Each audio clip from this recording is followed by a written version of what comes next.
খাগড়াছড়ি জেলার দীঘিনালা উপজেলায় ১,১৫,০০০ লোকের বসবাস। স্থানীয়দের চিকিৎসা সেবার জন্য একমাত্র ভরসা দীঘিনালার সরকারি স্বাস্থ্য কমপ্লেক্স। এখানে শত বছরের পুরনো জরাজীর্ণ ভবনে চলছে লক্ষাধিক মানুষের চিকিৎসা সেবা।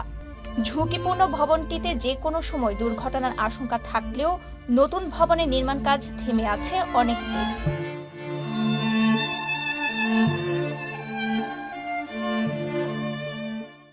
বর্তমানে মাত্র ৬টি ছোট কক্ষে গাদাগাদি করে চিকিৎসা সেবা নিচ্ছেন দূর দূরান্ত থেকে আসা রোগীরা। ১৪ জন চিকিৎসকের মধ্যে কর্মরত আছেন মাত্র ৭ জন।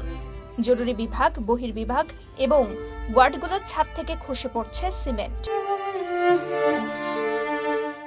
রোগীর স্বজনরা জানান, হাসপাতালে শয্যা সংকট, টয়লেট ও গোসলের অব্যবস্থাপনা এবং পর্যাপ্ত ওয়ার্ড না থাকায় রোগীদের মেঝেতে থেকে চিকিৎসা নিতে হচ্ছে। আমি ম্যালেরিয়া জ্বর নিয়ে গত 2 দিন ধরে ভর্তি হয়েছি, কিন্তু এখনো বেড পাই নাই। এটা সুযোগ সুবিধা নাই। এটা নতুন ইটা চালু হলে আমি সুযোগ সুবিধা ভোগ করতে পারব। জানা গেছে ১৯২৪ সালে ডিসপেন্সারি থেকে এটিকে ১০ শয্যার হাসপাতালে উন্নীত করা হয় ১৯৮০ সালে। পরবর্তীতে ২০১৯-২০ অর্থ বছরে স্বাস্থ্য প্রকৌশল অধিদপ্তর ৫০ শয্যায় উন্নীত করতে একটি প্রকল্প গ্রহণ করে। ২১,৫৯,০০,০০০ টাকা বরাদ্দ হলেও নিয়োজিত ঠিকাদারি প্রতিষ্ঠান এখনও কাজ শেষ করতে পারেনি।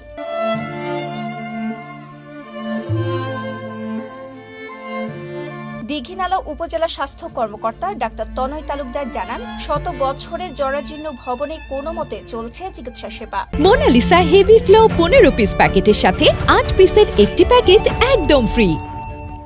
নতুন ভবনের কাজ ৯০% শেষ হলেও বারবার সময় বাড়িয়েও ঠিকাদার কাজ শেষ করেনি।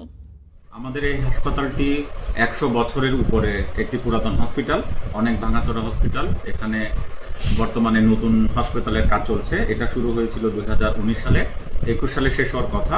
কিন্তু দুঃখের বিষয় হলো এখনো পর্যন্ত ৪-৫ বছর অতিক্রান্ত হওয়ার পরেও আমরা হসপিটালটা পাচ্ছি না।